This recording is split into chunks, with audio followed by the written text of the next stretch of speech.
Graça e paz, igreja. Vamos meditar em uma porção da palavra do Senhor esta noite.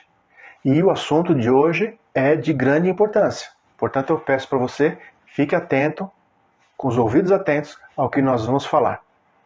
Querido Deus, amado Pai, vamos meditar na Tua palavra, Senhor, e precisamos, ó Deus, do Teu Espírito para nos fazer entender, para nos fazer compreender e fazer com que nós possamos ser alertados, ó Deus, quanto àquilo que vamos estudar, quanto àquilo que vamos aprender esta noite, Senhor. Pedimos ao Pai que realmente o Espírito Santo inculque essas palavras em nosso coração. Que seja assim em nome do Teu Filho Jesus Cristo. Amém. Então vamos lá, queridos. Antes de falar propriamente do tema que nós vamos tratar aqui, eu vou contar para vocês duas histórias. A primeira é baseada na literatura, a segunda é fato verídico. A primeira é da literatura grega clássica. Uma cidade chamada Esparta estava em guerra com outra cidade chamada Troia. E essa cidade, Troia, já estava sitiada, já estava cercada pelos gregos, pelo pessoal de Esparta, já há 9 anos. E como Esparta não via uma solução para o fim daquela guerra, Esparta elaborou um plano. Esparta tirou o seu exército do cerco, escondeu numa ilha, só que deixou no acampamento um grande cavalo de madeira. Os troianos, vendo que os gregos haviam ido embora, pensaram que eles haviam realmente se retirado. E encontraram no acampamento esse grande cavalo, essa grande escultura de cavalo. Um grego se deixou capturar, já de forma planejada, se deixou capturar pelos troianos e acabou convencendo os troianos a levar aquele grande cavalo para dentro da cidade de Troia. E assim os troianos fizeram. O que os troianos não sabiam é que aquele cavalo, na verdade, ele era oco e dentro daquele cavalo havia vários soldados gregos. Durante a noite, enquanto o povo dormia, aqueles gregos saíram do cavalo, abriram as portas da cidade e então o exército grego pôde entrar em Troia e conquistar Troia, acabando assim com a guerra. Esse é o chamado cavalo de Troia. Você já deve ter ouvido falar em cavalo de Troia. A segunda história acontece também lá na Grécia. Na Grécia existe um templo chamado Pártenon. Esse templo ele foi construído na Grécia Antiga em homenagem à deusa Atena. E por volta de 1885, o Pártenon ele estava em decadência, ele estava se deteriorando. Então chamaram uma equipe para fazer a restauração do Pártenon. O que a equipe fez? Usou braçadeiras de ferro, vigas de ferro, para sustentar as lajes do Pártenon. O que essa equipe não levou em consideração? Primeiro, que o ferro, ele contrai e ele se expande, dependendo da temperatura. O ferro também, quando submetido à umidade, se ele não tiver um tratamento antioxidante, ele vai acontecer o quê? Ele vai enferrujar, também causando uma dilatação. O que acabou ocorrendo? Aquelas pedras, aquele mármore todo que estava sendo restaurado, na verdade, ele começou a se rachar por causa desse trabalho de contração e de expansão do ferro. Ou seja, aquela solução que havia sido apontada para salvar, digamos assim, o Pártenon, estava sendo, na verdade, a causa da sua destruição. Muito bem. O que essas duas histórias elas têm em comum? O que nós vimos em comum é que algo foi introduzido e aquilo que foi introduzido tanto na cidade de Troia quanto no Pártenon, que aparentemente era algo inofensivo, era algo que até poderia, no caso de Troia, era como se fosse um triunfo, como se fosse um troféu da guerra. No caso do Pártenon, era um motivo ali para restaurar o Pártenon. Na verdade, a gente vê que essas duas situações acabaram por comprometer a cidade de Troia e o Pártenon. Bem, vamos lá então. Afinal de contas, qual é o tema da nossa ministração de hoje? É sobre heresias. Heresias. Mas o que vem a ser uma heresia? Nós podemos definir heresias da seguinte forma: são pensamentos ou ideias que estão fora do contexto ou interpretação corrente do ponto de vista doutrinário e que acabam por trazer grande prejuízo à fé, resultando em que? Na sua subversão, no seu desvio ou até mesmo na sua eliminação. Então são pensamentos, são ideias trazidas para o interior da igreja e crescem geralmente no interior da igreja e que acabam por minar a fé, comprometer a fé da igreja, subvertendo a fé da igreja. A heresia, como nós dissemos, é algo que ela se desenvolve dentro da igreja. Ela pode até ter influência externa, de alguma ideia externa, mas ela sempre se desenvolve no seio da igreja. Por isso que nós devemos ficar sempre atentos ao que está acontecendo, à boa doutrina da igreja, para que nós não venhamos a cair em erro por conta dessas heresias. E a heresia, queridos, ela é como uma doença que cresce, que se desenvolve na pessoa, e por vezes as pessoas nem sabem que estão com essa doença sendo desenvolvida, e quando se dão conta, a doença já está em tal estado que às vezes até a recuperação fica comprometida. Então, assim como ocorre com o corpo físico, pode ocorrer com o corpo espiritual também. Essas chamadas heresias, a gente pode dizer que são doenças que aqui estão sujeitas às igrejas. As heresias, na verdade, elas não são novidade nos dias de hoje. Desde o início da igreja, a igreja tem combatido, ela tem enfrentado heresias. Na própria Bíblia, nas cartas de João, de Paulo, a gente vê eles falando sobre o gnosticismo, sobre os nicolaítas. Então eram formas de heresias. E durante o transcorrer da igreja, apareceram outras heresias, como o marcionismo, pelagianismo, arianismo, que eram doutrinas, eram heresias do ponto de vista teológico. Agora, nos dias de hoje, ainda continuamos tendo heresias. E a gente poderia aqui, de forma simples, definir as heresias de duas modalidades, digamos assim. Uma seriam as heresias teológicas, doutrinárias, são aquelas que trazem uma doutrina diferente. E a gente poderia até falar de heresias de conduta, de ação, de comportamento, que é o que mais nós vamos falar aqui hoje para deixar essa questão um pouquinho mais prática. Mas no campo da teologia, da doutrina, existem algumas correntes, por exemplo, que negam a divindade de Jesus, que dizem que Jesus é um ser criado por Deus. Existem outras que dizem também que o Espírito Santo não é uma pessoa, que o Espírito Santo é uma força divina, é a força de Deus, mas não é uma pessoa.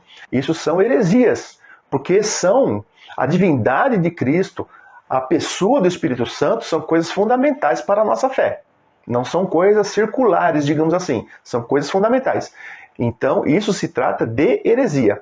Agora nós vamos tratar aqui de algumas heresias que a gente pode chamar de heresias de conduta, que fazem com que a igreja ela atue de uma forma diferente daquilo que está previsto nas Sagradas Escrituras.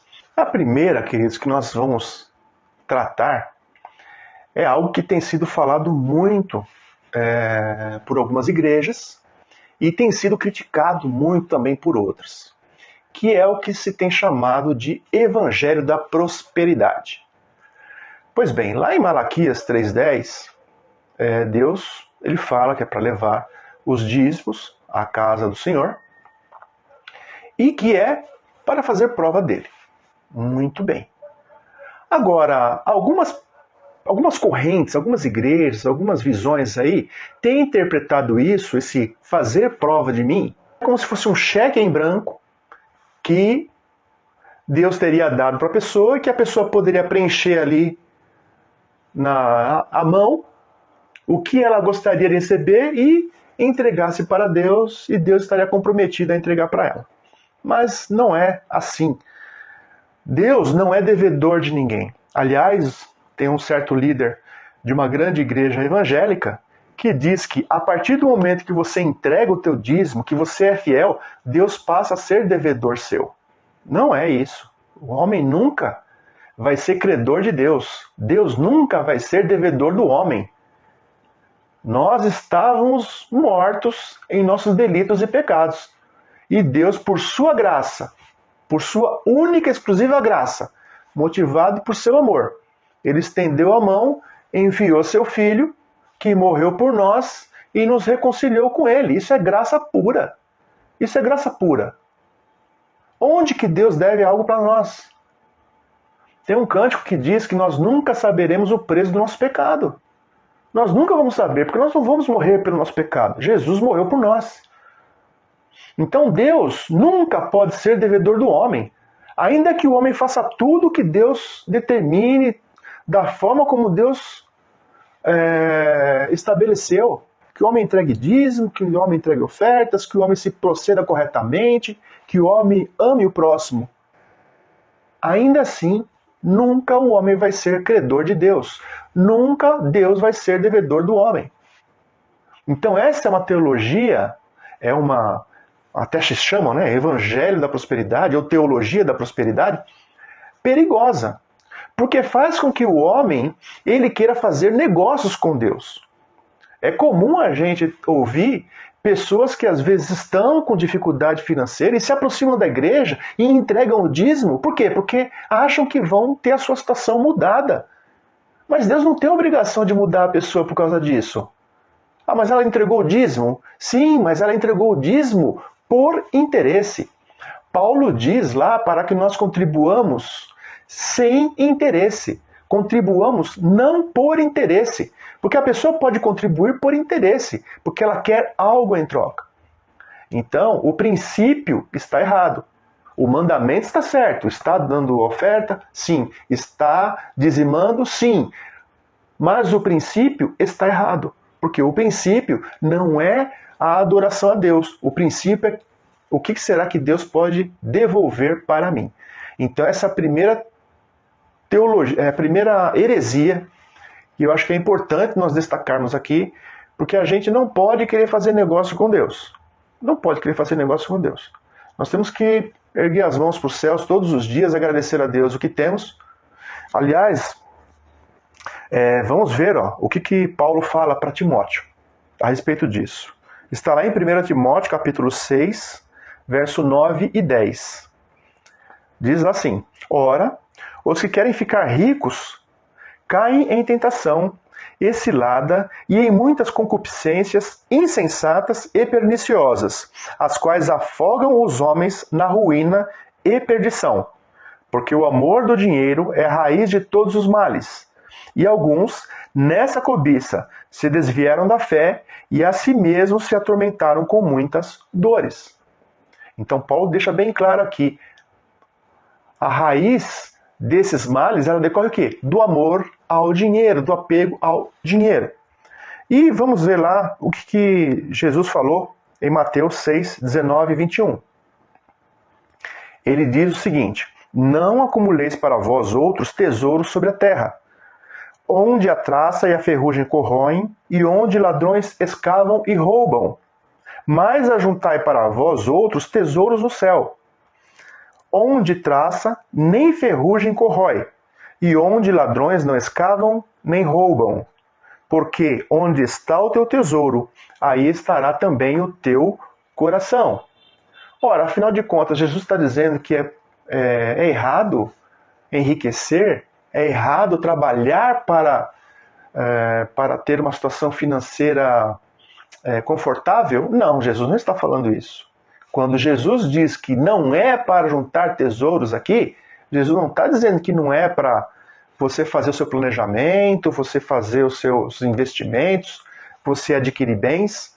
O que ele está falando é o seguinte: não coloque o teu coração nisso. Não coloque o teu coração nisso. A segunda heresia que eu gostaria de comentar aqui é o que a gente pode chamar de triunfalismo cristão. E a gente tem visto muito dessa mensagem. que o cristão não sofre, que o cristão ele não tem problemas, que o cristão não enfrenta desafios, que o cristão sempre vence, que aquele que é cristão, ele sempre alcança a vitória. Porém, queridos, o livro de Eclesiastes, principalmente, ele vai dizer que o que acontece ao homem bom, acontece ao homem mau também. O cristão, ele não está isento das turbulências dessa vida. Nós passamos agora por uma situação, estamos passando, na verdade, por uma situação ainda de pandemia. O povo de Deus não ficou isento dessa situação. Nós tivemos também as nossas perdas, nós tivemos também que tomar os nossos cuidados e ainda estamos nos acautelando para não sermos atingidos por essa pandemia. Então, o povo de Deus não é isento das lutas, das dificuldades, dos choros. Agora, Jesus é o nosso refrigério.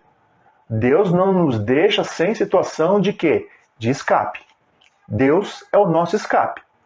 Deus é o nosso refúgio. Deus é o nosso castelo. Deus é o nosso escudo e broquel. Então, nós temos para onde correr. Enquanto as pessoas choram, nós nos consolamos no Senhor. Vamos ver o que Paulo também fala, ainda para Timóteo. Dessa vez, lá em 2 Timóteo. Ele diz o seguinte, lá em 2 Timóteo, capítulo 3, de 10 a 12. Tu, porém, tens seguido de perto o meu ensino, procedimentos, propósito, fé, longanimidade, amor, perseverança, as minhas perseguições e os meus sofrimentos, quais me aconteceram em Antioquia, Icônio e Listra.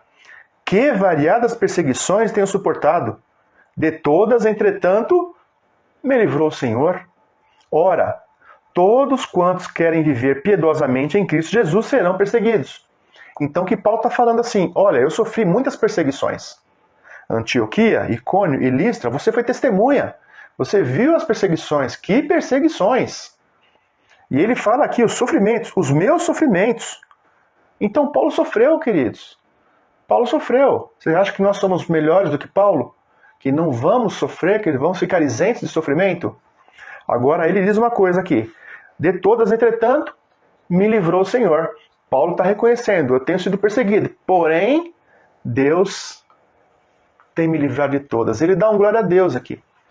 Ele dá uma exaltação a Deus aqui. Ele agradece a Deus porque o Senhor o tem guardado de todas. Então, queridos, essa teoria, essa doutrina, essa heresia de que nós vencemos sempre, nós lutamos e temos o Senhor ao nosso lado. Agora, vamos passar por dificuldades? Vamos sim. Jesus não deixou nada disso sem nos avisar, né? Há perdas e há tristezas, mas há refrigério e alegria do Espírito. Olha só, estas coisas, continuando, né, João 16,33, estas coisas vos tenho dito para que tenhais paz em mim. No mundo passais por aflições, mas tende bom ânimo, eu venci o mundo. Jesus venceu o mundo. Avisou a nós de que passaríamos por aflições.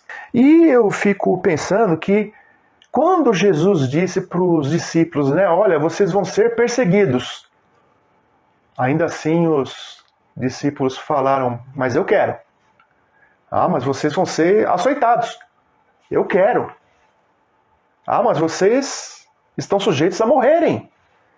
Eu quero, Senhor. Eu quero. Eu quero andar contigo.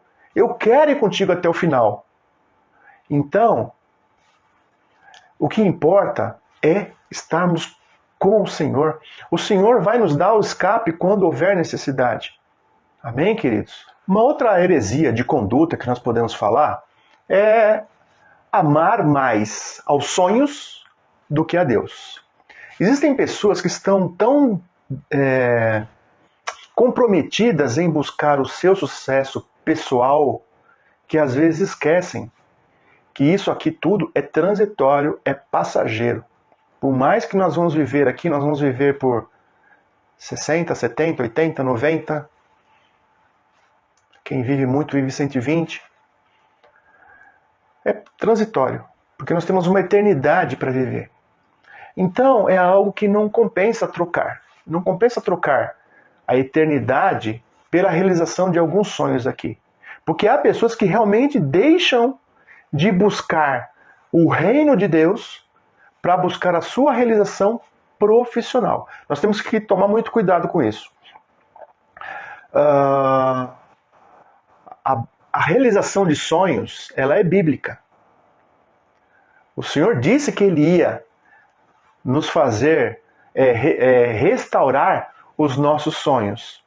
Porém, nós não podemos colocar nenhum objetivo nosso acima da vontade do Senhor.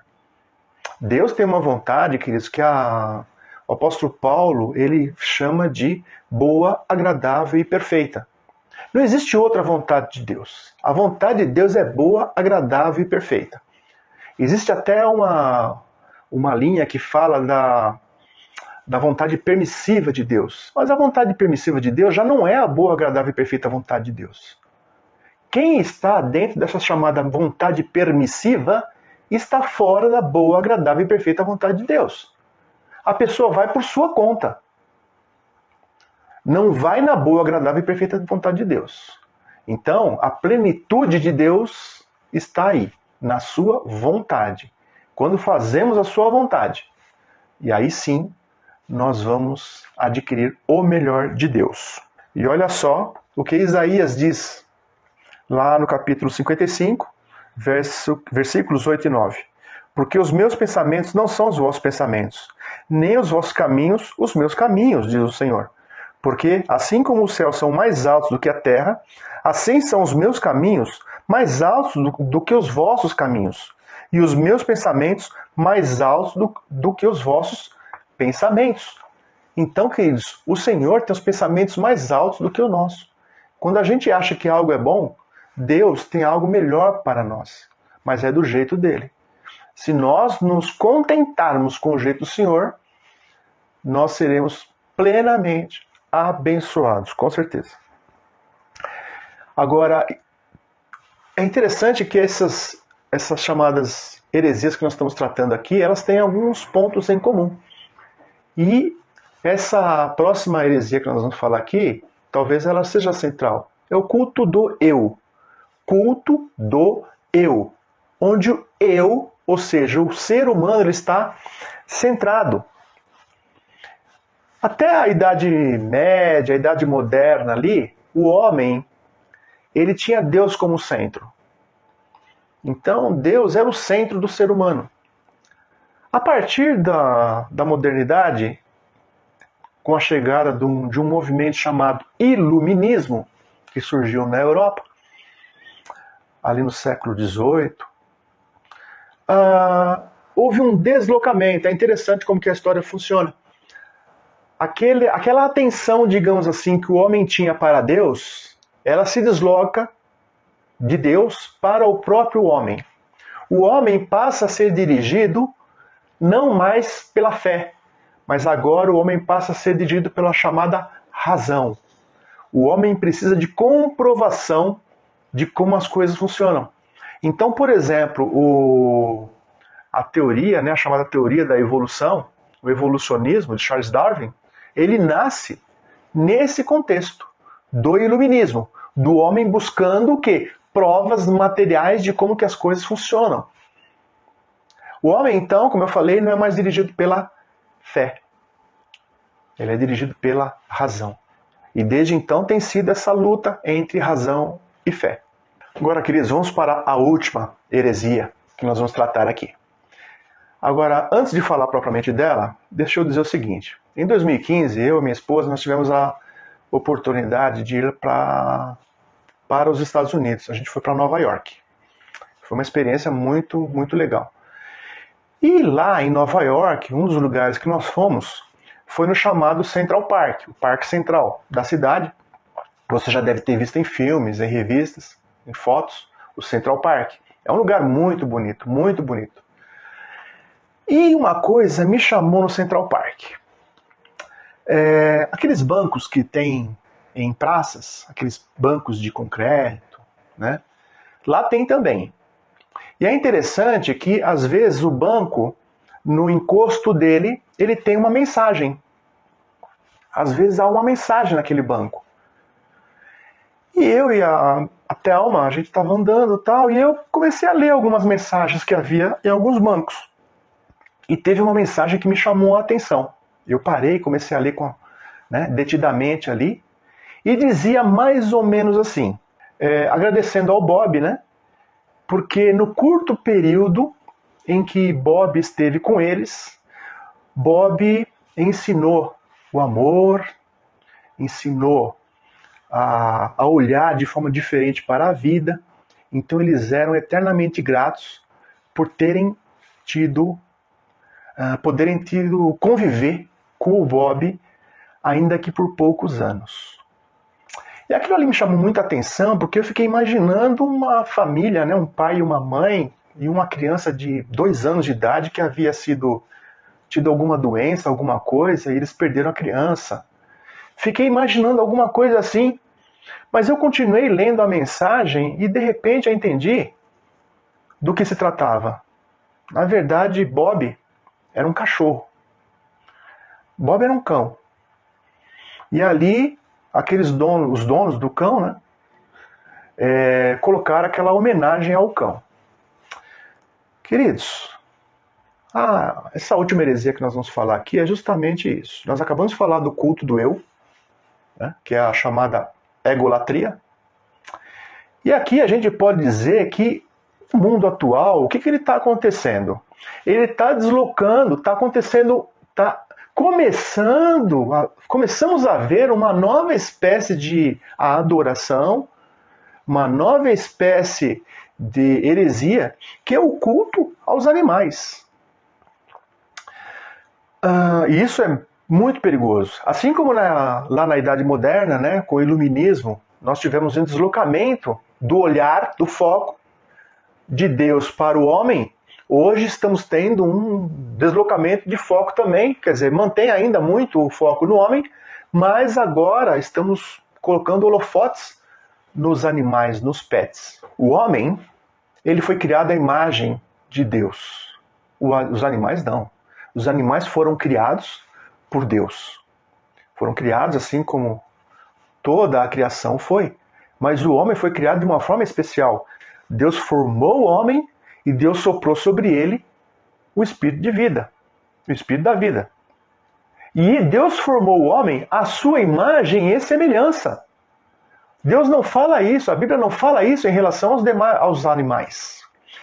Eu estava meditando sobre isso e eu fiquei até pensando o seguinte, naturalmente nós entendemos que existem 3 reinos, né? O reino animal, o reino vegetal e o reino mineral. É o que a gente tem aprendido nas escolas e tal. E que o homem faz parte do reino animal. Meditando sobre isso, eu fiquei pensando que, na verdade, no mundo espiritual, o homem não faz parte do reino animal. Não faz parte. Você está falando... Não é verdade. O homem é animal. Não. Para Deus, o homem não é um animal. Para Deus, o homem é homem. Para Deus, no mundo espiritual, existe Deus, existem os anjos e existem os homens. Isso é o que existe no mundo espiritual. Porque nós temos comunhão com o Pai. Nós temos comunhão com Deus.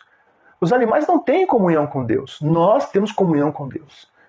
Então, nós pertencemos ao reino espiritual. No reino espiritual, nós somos homens, não somos animais. E hoje as pessoas estão com esse olhar muito voltado para os animais. Isso aqui daria uma pregação inteira só sobre esse assunto. As pessoas estão deixando de ter misericórdia das pessoas, amor pelas pessoas, e trocando esse amor pelas pessoas por amor aos seus animais. As pessoas fazem planos de saúde para os seus animais. Existem cemitérios para animais, para pets, né?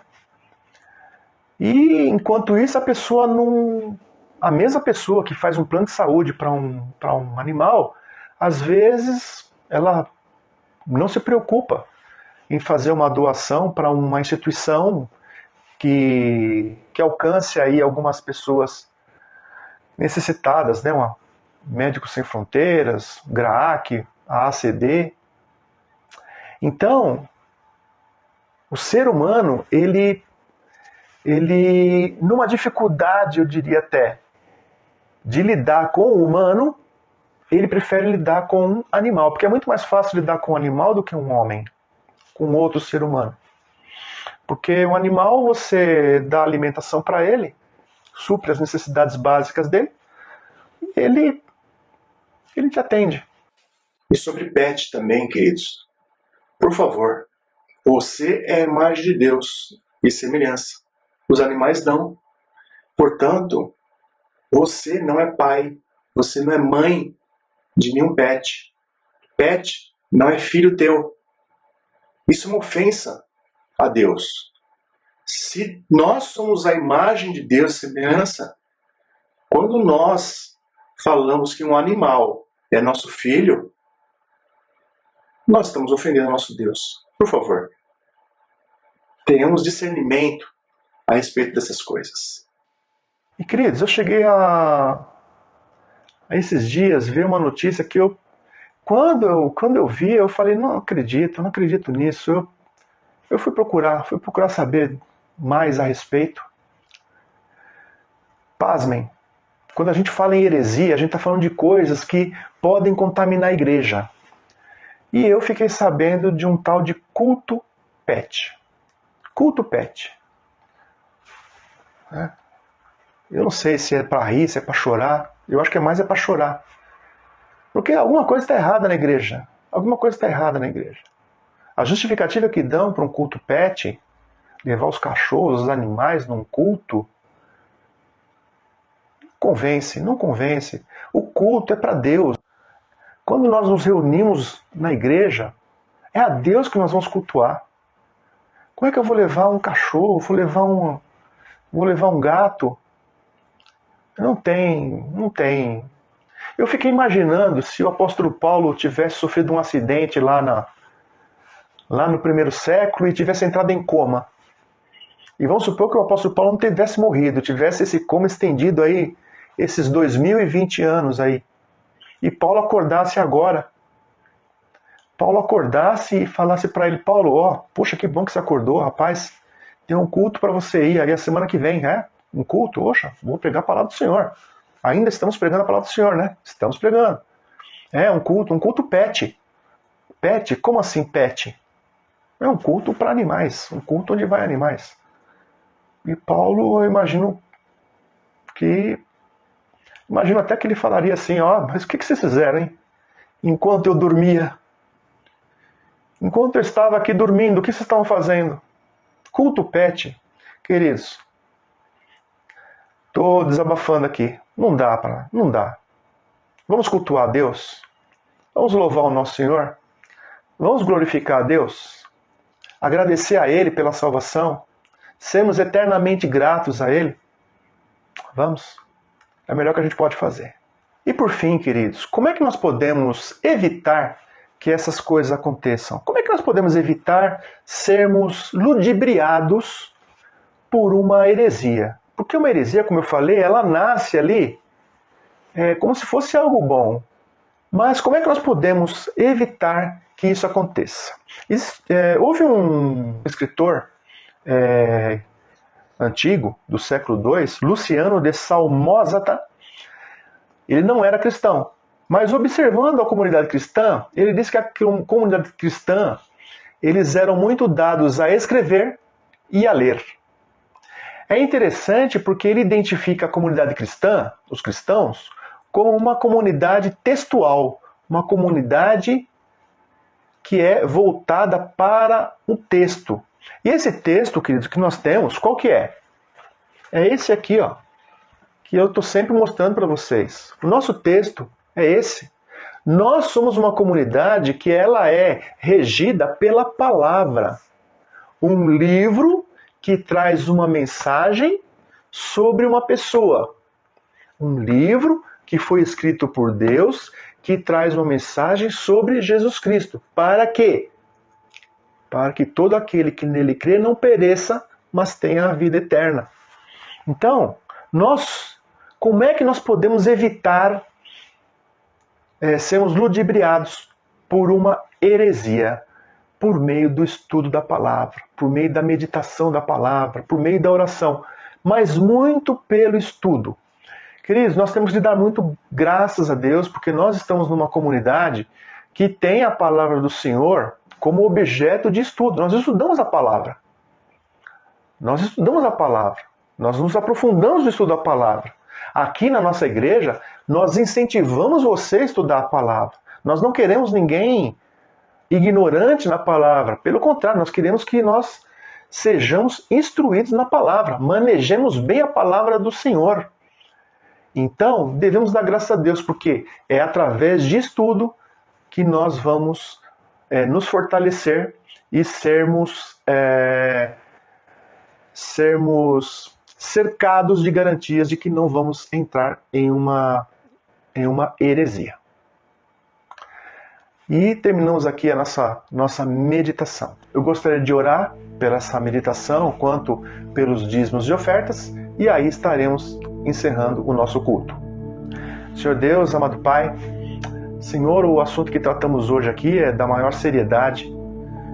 Aprendemos sobre heresias, aprendemos, ó Deus, que essas ideias elas podem surgir no nosso meio, que às vezes podemos até talvez aprovar de início aquilo que nos é proposto, mas uma análise mais profunda da Tua Palavra, ela vai nos mostrar que o caminho às vezes não é tão bom assim. Então, Senhor, nos ajuda a sermos vacinados contra essas heresias. Nos ajuda a irmos à Tua Palavra, buscar a Tua Palavra, entendermos a Tua Palavra, Senhor, porque a Tua Palavra é o antídoto, Senhor, para esse mal. Pedimos a Deus que o Senhor nos ajude a crescermos na fé, crescermos no conhecimento, para a honra e glória do nome do Teu Filho Jesus Cristo. Senhor, te pedimos também que o Senhor abençoe aqueles que trouxeram seus dízimos, trouxeram suas ofertas, que ofertaram com um coração voluntarioso. E pedimos a Deus que o Senhor abençoe também a direção da igreja, que o Senhor deposite a Tua mão sobre o nosso gasofilácio e faça com que a direção da igreja, ela coloque cada centavo, Senhor, na obra que é do Senhor, para a glória do Teu nome, Senhor meu Deus. Queridos, e sendo assim, temos encerrado o nosso culto. Esperamos você no nosso próximo encontro. Deus abençoe, vai na paz, em nome de Jesus. Amém.